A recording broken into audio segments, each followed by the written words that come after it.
Welcome back to the Deep Dive. Today, we are stepping right back into the wizarding world, but we're not looking at the boy who lived. Nope. We aren't looking at the Dark Lord. We aren't even looking at, the genius know-it-all or the loyal best friend. We are looking at someone much harder to pin down. Exactly. We're looking at perhaps the most enigmatic, confusing, and I would argue the most emotionally intelligent character in the entire series. We are talking about Luna Lovegood. And specifically, we are here to answer a question that, it's surprising the books never actually answer it for us. It's crazy that they don't. It is. And it's a question that digs right into the core of who she is as a person. It really does. Mm-hmm. And it's such a weird omission because usually J.K. Rowling is so explicit about this stuff. We know what scares Ron. Oh, yeah. Spiders. Spiders. Big, hairy, many-legged nightmares. We know what scares Harry. Dementors. Or, more accurately, Fear itself.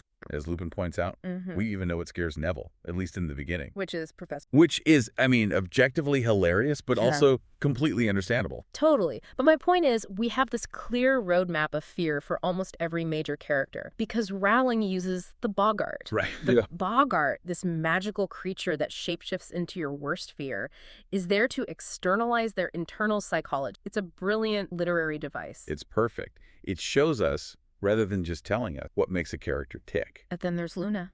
Then there's Luna, the girl who wears radish earrings, the girl who reads magazines upside down, the girl who walks through a war zone like she's, strolling through a field of flowers. And that's the central paradox we are tackling today. Yeah. Luna Lovegood seems to lack the standard fear response that every other human being we meet seems to possess. She really does. And that makes trying to figure her out, trying to profile her, incredibly difficult. Well, yeah. If you look at the source material we're working with today, it's a really fascinating analysis from the Super Carlin brothers. They point out that Luna faces kidnapping, death, social ostracization, literal monsters, On the work. everything. And she treats them all as, minor inconvenience. So the mission for this deep dive is to figure out, what is Luna Lovegood's Boggart? If she stood in front of that wardrobe in Professor Lupin's class, what would step out? And it is a much harder question than it sounds, because to answer it, we have to deconstruct her entire worldview. We have to get inside her head. Completely. We have to look at her history, her trauma, and maybe most importantly, her value. And the answer the source material proposes is, it's actually quite heartbreaking. It is, but it also makes her seem even more powerful than I think we ever gave her credit. I agree. It's a really beautiful theory, and it involves socks and painting on ceilings and a fundamental misunderstanding of what bravery actually looks like. Okay, so let's get into it. But before we solve the mystery, I kind of want to challenge the premise a little bit. Go for it. Is she actually unafraid, or is she just detached? You know what I mean? Is it bravery, or is she just in her own little world? Is it bravery or a... That is the million-dollar question, isn't it? And to figure that out, we first have to establish a baseline. We need to talk about how we usually analyze wizards in this universe. Mm-hmm. The source material brings up this idea of character profiling through magic. Right. In the Harry Potter universe, magic isn't just a tool, it's a reflection of personality. Exactly. Your house, your wand, your Patronus, these aren't random assignments. They are basically codified personality tests. They are. And J.K. Rowling is meticulous about this stuff. Nothing is accidental. So let's look at Luna's file, so to speak. First off, her house. She's a Ravenclaw. Which, on paper, makes perfect sense. Ravenclaw is the house of wit, wisdom, and learning. It is. But the source makes a really interesting observation here that I think a lot of people feel, to a lot of readers, and honestly to me sometimes. Luna's incredibly kind heart makes her feel like a Hufflepuff. Oh, totally. 100%. Patient, she's loyal, she's fair. She's the one who comforts everyone. She comforts Harry. She comforts Ollivander in the cellar. That feels like pure Hufflepuff energy. It does. But she is a Ravenclaw because she values truth, or at least her version of truth and distinctiveness, above social cohesion. A Hufflepuff values the group. A Ravenclaw values the idea. That's a great distinction. And Luna is an intellectual, just in a very abstract, non-linear way. She questions the consensus reality. Okay, but then there's the whole debate about Gryffindor, because we see her do things that seem incredibly Gryffindor-coded. Oh, for sure. She fights Death Eaters at the Department of Mysteries. She co-leads the DA when the others are gone. She fights at the Battle of Hogwarts. The question always comes up, is she actually a Gryffindor at heart? Well, this is where we have to get really specific about her. Bravery, in the Gryffindor sense, is not the absence of... Right. It's feeling the fear and doing it anyway. Courage is not the absence of fear, but the triumph over it. That's the classic definition, right? Precise. And the source provides a perfect control. Neville Longbottom. Oh, the ultimate example. He is the ultimate example of this. He starts out terrified of literally everything. His grandmother, Snape, his own shadow, his inability to cast a simple spell. His Boggart is Snape. For that very reason. It Yeah. represents his complete lack of self-confidence and his fear of authority. Exactly. But he pulls the sword of Gryffindor out of the hat. He does, in the most climactic moment possible. And he does that not because he was born fearless, but because he valued bravery, he aspired to it, he fought through his fear every single day. That is the Gryffindor archetype. They are scared, but they act. Okay, so that's the control group. Then you have Harry, and the source goes into some really cool detail about Harry's magical profile to show just how deep this symbolism goes. Yeah, the wand lore specifically. And I want to stick a pin in that for a second because you breezed past the wandwood in our pre-show chat, but I think this is crucial for people to understand. Oh, absolutely. It's fascinating. Because I feel like for the casual fan, a wand is just a stick. It shoots sparks. Who cares what it's made of? Why does this matter for profiling a character? Oh, you have to care. In Rowling's world, the wood is never just wood. The wand chooses the wizard, remember? The wood is like, it's a dossier on their soul. Okay, so break down the dossier on holly for me. Harry's wand is made of holly. Right. So traditionally in European folklore, which Rowling mines extensively, holly is known for its protective properties. Protective how? It repels evil. It's explicitly used to guard against poison and lightning. Okay, wait. Lightning? Yeah. If we look at Harry's life, Yeah. he is the boy who survived the killing curse, which is literally a flash of green lightning. And he's constantly fighting off the poison of Voldemort's influence and soul. Exactly. It's not subtle, but it goes deeper. Holly is an evergreen. It stays green when everything else dies in the winter. It produces bright red berries in the dead of snow. Life in the midst of death. It is the symbol of life persisting through death. And what are its... Red and green, just like Harry and Voldemort. The visual language is everywhere. Expelliarmus is red. Avada Kedavra is Gryffindor is red. Slytherin is green. It's constant. So beyond the color scheme, holly represents what? Resurrection. Life returning. The savior archetype. Harry is the boy who died and came back. His wandwood literally predicts his destiny as a messianic savior. Okay, that's already incredibly deep. But there was a little meta commentary in there too. This blew my mind when I read the notes. Yes, and this might be a happy accident or it might be pure genius, but Hollywood. Hollywood. Now think about Harry's position in the wizarding world. He's a superstar. He isn't just a hero, he is a celebrity. He is famous before he can walk. He has Pop Skeeter following him around. He has fans. He has detractors. His entire life is a performance for the public, whether he wants it to be or not. That feels a little bit meta, doesn't it? Do we really think Rowling planned that? Hollywood? Well, look at the alternative. She's a master of language. She could have chosen oak, she could have chosen ash or willow. She chose the one wood that phonetically sounds like the global center of fame and celebrity culture. I can't unhear it now. Whether it was intentional or a subconscious stroke of genius, it fits the profile perfect. Harry is the star. So if the wand predicts the star and the Patronus the stag predicts the king or the leader, we have a very clear psychological map for Harry. Yes, he's the external hero, he's the archetype. Which brings us crashing back to Luna, because if Harry is the celebrity and Hermione's the scholar and Ron is the loyal knight, Luna is just the weirdo in the corner looking for imaginary bugs. See, that's where you're wrong. And that's why this profiling method is so crucial. If we look at Luna's file with the same scrutiny we just gave Harry, we realize she isn't just random. She's actually, well, she might be the most grounded person in the room. Kogi, prove it. Because to me, she seems completely ungrounded. She's floating. Well, let's look at what we'll call the Luna problem. If Harry's Boggart is a Dementor because he fears fear, and Ron's is a spider because he has a primal phobia. And Neville's is Snape because he fears authority and inadequacy. Right. Where does Luna fit? She doesn't seem to fit the template at all. She doesn't. Because, as the source argues, Luna often displays a genuine absence of fear. Not bravery in the fear, but a genuine lack of the fear response itself. It's like her wiring is different. It is. She views scary things as information, as curious data points. So to find her Boggart, the source material takes us through a process of elimination. We have to play detective and look at the things that should scare her and then figure out why they don't. And we have to start with the big one, the most obvious, tragic candidate. The death of her mother. Right. We know Luna lost her mother, Pandora, when she was 9. It was a spell that went an experiment, and Luna saw it happen. It's just an unimagined trauma for a 9. Horrific. And for many people, we know this, like Molly Wease, the Boggart takes the form of dead family members. That is a very standard logical trauma response, fearing that that loss will repeat itself. So why does the source reject this for Luna? This seems like a perfect fit. It comes down to a specific conversation she has with Harry in Order of the Phoenix, and you have to think about how she talks about it. Okay. Harry is awkward, he's mumbling, he's saying he's sorry for her loss. He's doing the thing we all do and we don't know what to say. Right, the social dance around grief. Exactly, and Luna is just conversational. She's so direct. She says, it was rather horrible, and I still feel very sad about it sometimes. It's so matter-of-fact, there's no performance. It is simple, but in a really profound way. She isn't repressing it. She's not in denial. She's clearly processed it. But the key piece of evidence, the reason this isn't her Boggart, is what she says next. Yes. She says, I've still got Dad. And anyway, it's not as though I'll never see Mom again, is it?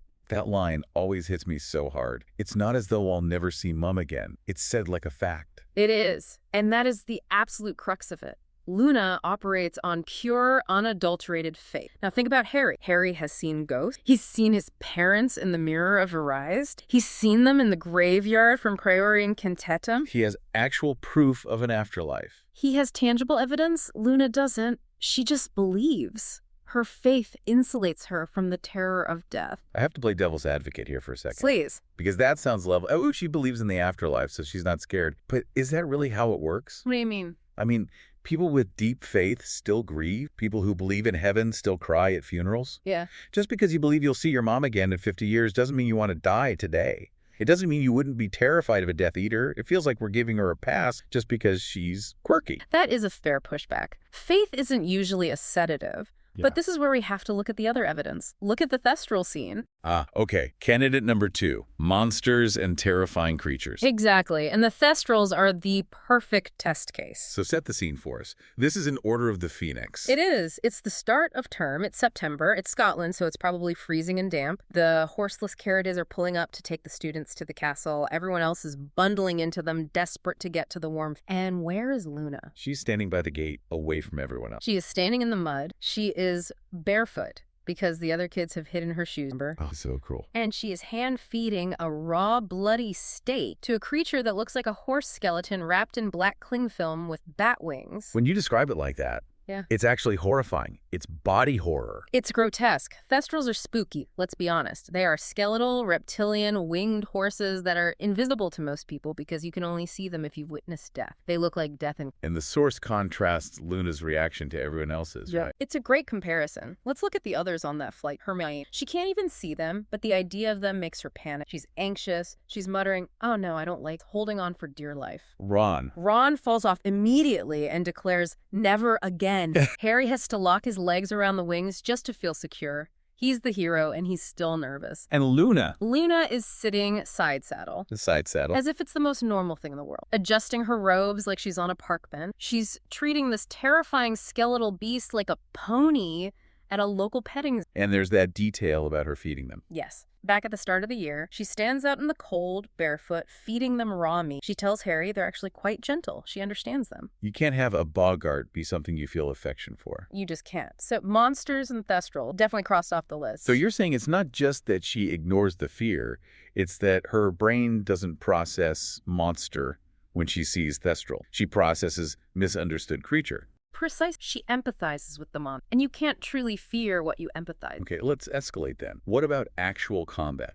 Real violence, the Battle of Hogwarts. Surely, when you have Death Eaters throwing killing curses directly at you, you get scared. You'd think so. And this is where we see her anti-fear response in full effect. Yeah. There is a scene the source highlights during the battle, and it's pivotal. Harry is breaking. Right, the Dementors. 100 Dementors. 100 of them are gliding toward them. Harry is the chosen one, the boy who has faced them down before, and he is drowning in despair. Can't turn it. Luna steps. Luna steps. And she doesn't yell. She doesn't panic. She doesn't cast a shield charm and pull him away. She just speaks to him, encouraging. What does she say? She says, that's right, Harry. Think of something happy. She treats an apocalypse scenario like it's a practice session in the room of requirement. Exactly. It's like, come on, you know this. She removes the weight of the situation. She reframes mortal peril as just another task. If you can stay that calm while 100 Dementors are trying to suck out your soul, I think we can agree violence and combat are not your greatest fear. Cross off the list. Which brings us to candidate number 4, and this is the one that I think would break most people. Kidnapping and imprisonment.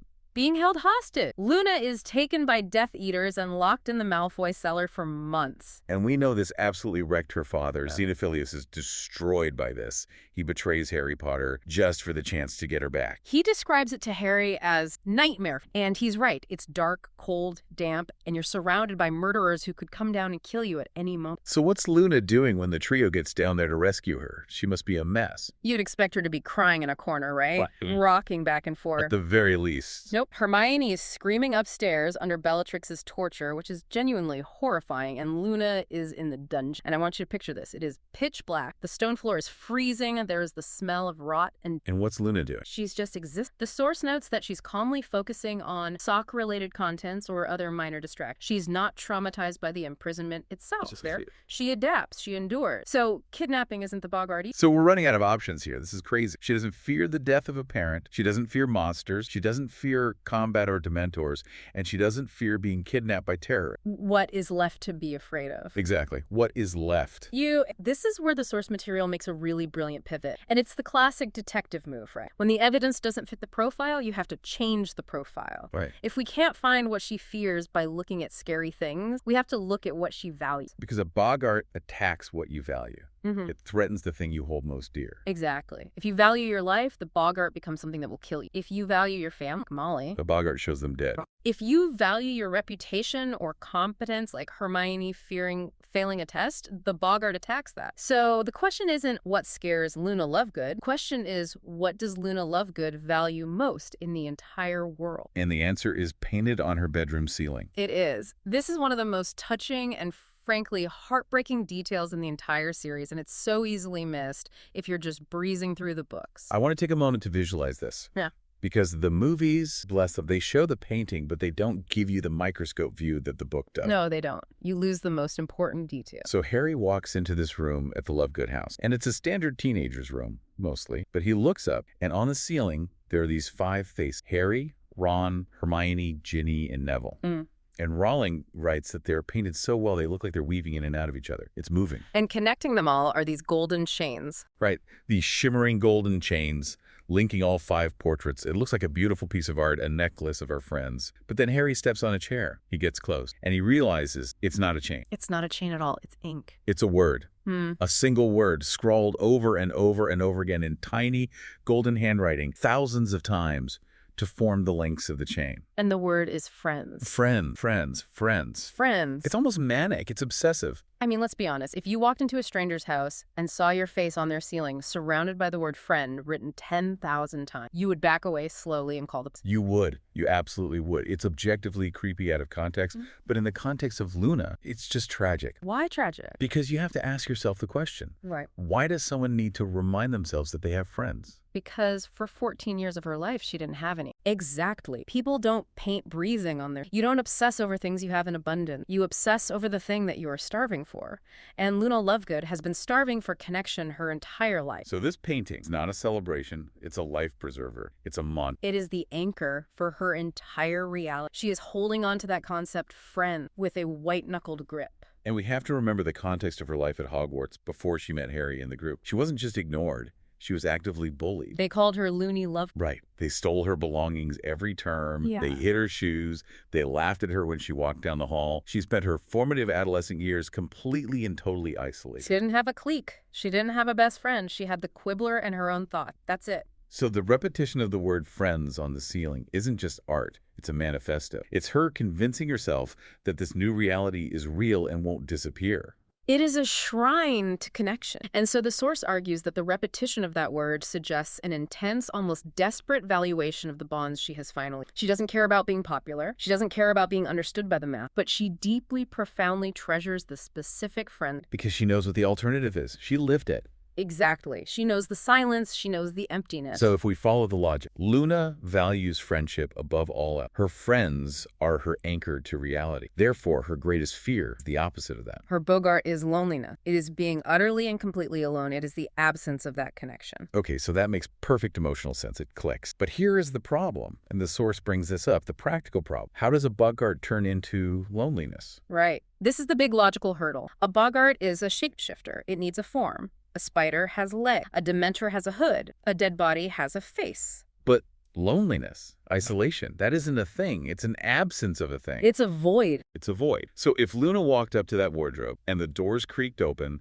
and the Boggart came out, what would it look like? What form could it possibly take? And this is where the theory gets really... This is the headcanon moment from the Super Carlin brothers that ties everything together. Okay, lay it on us. The theory is the Boggart would disappear. Just vanish. Poof. vanish or turn into nothing, because a Boggart cannot exist in Luna's presence if her true fear is the absence. Think about it. If the Boggart tries to become nothing to represent loneliness, it effectively destroys. It ceases to have a form. Whoa. It cannot take a shape to represent shapeless. That is mind-blowing, and it fits the symbolism of her name so perfect. Tell me. Luna means moon. She is the light in the night. The Boggart represents darkness, fear. The darkness cannot exist when the light is present. She literally dispels the thing that embodies fear by just being herself. She is the anti-Boggart. Wait, okay, let's push back on this for a second, because it sounds great, but does the evidence hold up? If her fear is loneliness, how does that fit with her being okay in the dungeon, or being okay when your mom died? Because you could argue she was very much alone in that cell. This is where we have to reevaluate those moments through this new lens. Remember that quote about her mom? I've still got Dad. I've still got Dad.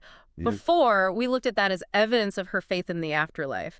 But under this new theory, it's also a defense mechanism against her true fear. She isn't just saying, I'm sad, but I'll be okay. She's saying, I am not alone. Oh my God. I've still got Dad mean I am not isolated. Exactly. As long as she has one tether, a single connection, safe, she's immune to the fear, the grief is there, but the terror. And the dun Malfoy Manor. Who was in the dungeon with her? Mr. Ollivander. She wasn't alone. She had someone to talk to. She had someone to comfort.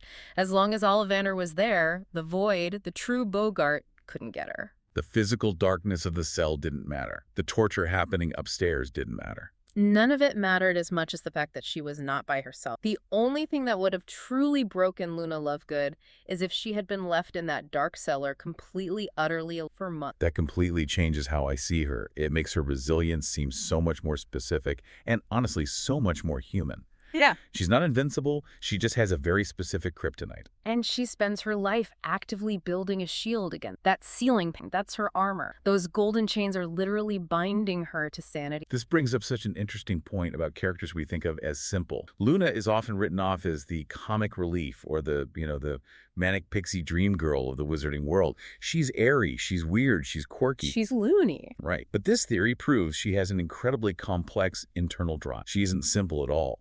She is driven by a deep, fundamental human need for connection, perhaps more than any other character, because she knows exactly what it's like to live without it. It also reframes the nature of fear itself. We usually think of fear as a monster, a proactive threat. Right. Something that comes to get Spider, a Dementor, Voldemort. But for Luna, and I think for a lot of people, if you dig deep enough, the scariest thing isn't what's there. It's what's not. It's the silence. It's the feeling of being untethered from the world. That is a much more existential fear than spiders. It really is. And that's such a Ravenclaw fear. It's not a fear of physical harm. It's a fear of the mind being left alone without reference. That's a great way to put it. Friends aren't just emotional support for Luna. They are references. They are facts of her existence that anchor her reality. Without them, she just drifts away into the Crumplehorn Snorkat. That painting is her saying, this is real, these people are real, therefore I am. So if we look at bravery, we said Neville's bravery was fighting despite his fear. What is Luna's bravery? Where does it come from? Luna's brave, its relation. Her strength is entirely tethered to loves. When she is with Harry in the forest facing Dementor or with the DA in the mist, she is fearless because she's with them. Her bravery is a byproduct of her connection. It is. She is the ultimate power of friendship character, but not in a cheesy Saturday morning cartoon way, in a literal psychological survivalist way. Those golden chains aren't just a metaphor for affection. They are her life support system. Absolutely. This has been such a fascinating journey into the mind of a character who usually defies any kind of simple analysis. It's just crazy to think that the girl who believes in Nargles and Raxburts is actually the one grounding the entire group. She grounds them because she values the group more than, think about it. Harry takes his friends for granted some. Ron certainly does. Hermione can get lost in her books. But Luna never does, not for a single second. She knows. So as we wrap up this deep dive into Luna's psyche, we have to leave you with one final thought, a provocative question to chew on. If we accept this theory that Luna's Boggart is nothingness, or that it literally disappears in her presence, does that make her the ultimate counter to the dark in the wizarding world? What do you mean by that? The ultimate counter? Think about it. What is Voldemort's primary weapon? What do the Death Eaters use? What do Dementors feed on? Fear, despair, isolation. Exactly. Their entire arsenal is psychological terror. They try to break you by making you feel scared and alone. But if Luna's greatest fear is simply being alone, and she has her friends, she is immune to their prime. The monsters can't scare her. The darkness can't touch her. The monsters can't scare her. In a world full of dark magic and terrors designed to break your mind, the girl who fears loneliness is actually the most powerful person on the battlefield. Because as long as she stands next to someone she cares about, she is psychologically untouchable. That's the theory. That is a powerful beautiful, powerful image. Luna Lovegood, the untouchable warrior of friendship. Unbothered, unafraid. Just happy to be there with her friend. I love that. And I hope that gives you, the listener, a new perspective the next time you reread the books or look at Luna. But also, look at the quirky people in your own life, the ones who seem to march to the beat of a different drum. And wonder what deep values are driving their perspective. Because usually the weirdest behaviors are protecting beautiful and sometimes the most fragile. That's it for this deep dive. Thanks for listening, and we'll catch you in the next one. Stay curious.